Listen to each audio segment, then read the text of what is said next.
Hello guys and welcome back to Coast to Climax. Today we're looking at the history of Thorpe Park and how it turned out into the park it is today.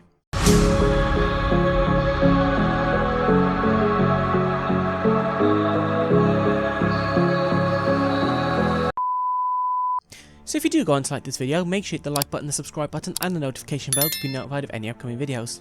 Before Thorpe Park came to the theme park it is today, the site had a history of being used as an industrial gravel extraction. In the early 20th century, the whole area where Thorpe Park is now located was part of a natural floodplain on the River Thames.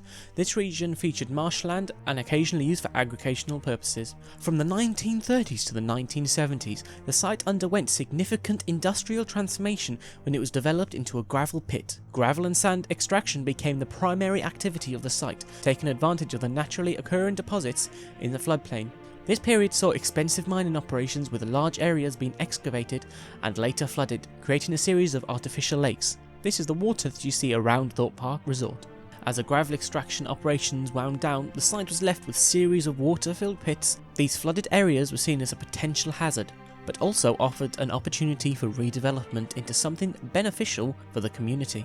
In 1975, the RMC Group, a leading British construction and building materials company, owned the site. Seeing the opportunity to repurpose the land, the RMC Group conceived the idea of transforming this disused gravel pits into a leisure park, an educational and recreational area that could serve the public and make productive use of the otherwise derelict land. The development plan involved substantial landscaping to turn the industrial site into a park suitable for public use. This included creating artificial lakes from the flooded pits and setting up an initial attraction combined with an education with entertainment. Between 1977 and 1978 the construction began. This process included significant earth moving to shape the terrain and create a visibly appealing landscape. They built the necessary infrastructure to support a leisure park such as pathways, buildings, exhibits and the basic amenities for visitors. Initial attractions were developed focusing on education and family-oriented activities, including a model railway and working farm and various water-based activities. One of the first attractions was Model World, featuring scale models of famous British landmarks, providing an educational experience about the UK architectural heritage. Thorpe Farm was an operational showcase to show various animals and farming techniques aimed at educating visitors about rural life. Early water-based attractions included pedal boats and rowing boats on the newly created lakes, leveraging the site's water features. Thorpe Park officially opened to the public on May 24, 1979, marking the beginning of its transformation from an industrial gravel pit into a family-oriented leisure and educational park. This opening was attended by the public and received attention for its unique blend of education and recreation. In the 1980s, Thorpe Park began to expand its offerings beyond the initial concept. This park added its first major thrill ride, Space Station Zero. This Mack Rides powered coaster is still operating at the park today, known as Flying Fish, and has been relocated in front of Tidal Wave, which still stands at the park today. The other notable additions included a pirate ship in 1983, Thunder River log flume in 1984. They also added the Phantom Fantasia Ghost Train ride in 1987. The new millennium marked under Thorpe Park's transition into a thrill seeker's destination. This included a mass budget, adding new thrill rides such as Tidal Wave, a shoot-the-chute water ride introduced in 2000, Colossus, the world's first 10-looping roller coaster that was launched in 2002, Nemesis Inferno, a B&M inverted coaster that launched in 2003, Stealth, the fastest roller coaster in Europe, which is also the fastest accelerating coaster in the world, introduced into 2006, and Saw, the world's first horror movie themed ride in 2009.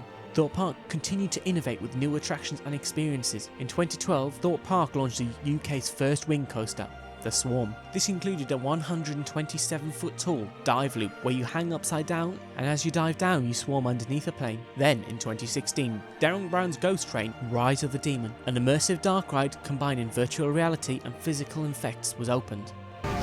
My Ghost Train.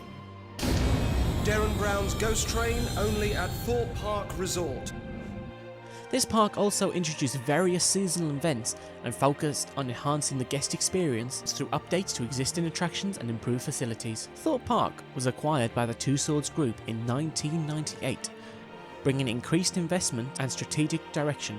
In 2007, the Two Swords Group was purchased by Merlin Entertainments, a global leader in location-based entertainment. Under Merlin's management, Thorpe Park has continued to expand and innovate, maintaining its position as the leading theme park in the UK. The transformation of Thorpe Park from a gravel extraction site into a major theme park is a remarkable example of industrial land redevelopment. The careful planning and strategic vision of the RMC Group laid the foundation for what will become the UK's most popular theme park. Over the following decades, Thorpe Park added much more thrilling attractions and continued reinventing itself to meet the changing taste of its visitors. Today, Thorpe Park is known for its world-class roller coasters and immersive attractions, a mix of thrill and family-friendly rides, making it a top destination for theme park enthusiasts. And now, this year, 2024, Thorpe Park is now bringing the UK's tallest and fastest coaster, Hyperia. This is a Mach Hyper coaster coming in at 236 foot tall. This will be opening on May 24th, 2024 to mark the 45th year of Thorpe Park's opening. Through the years of 2000 to 2009, Thorpe Park gained multiple high-budget attractions, such as Nemesis Inferno and Saw. However, after 2009, there was a slowdown in reinvestment into the park, making it unchanged for many years. The Swarm was added in 2012, however it has been 12 years since its newest attraction, and lack of change throughout the park has been felt to its visitors. Luckily, in the 2023 season, Thorpe Park completely refreshed the entirety of the park, using its codename Sparkle Project. They used so much paint that they actually ran out the UK supply of paint, and it looks amazing. Especially when walking straight into the entrance and seeing a bright new, vibrant bridge, Stealth Station being completely repainted, plus much more. The oldest attraction in the park is the Flying Fish, which has been going for 40 years.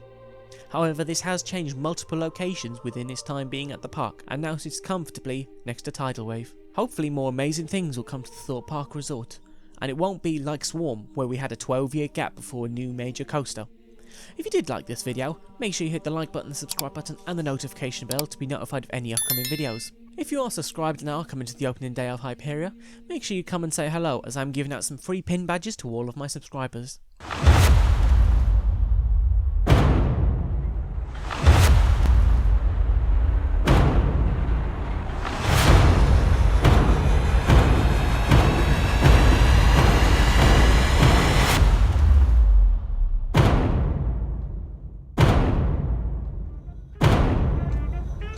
But that's all for this one. Goodbye.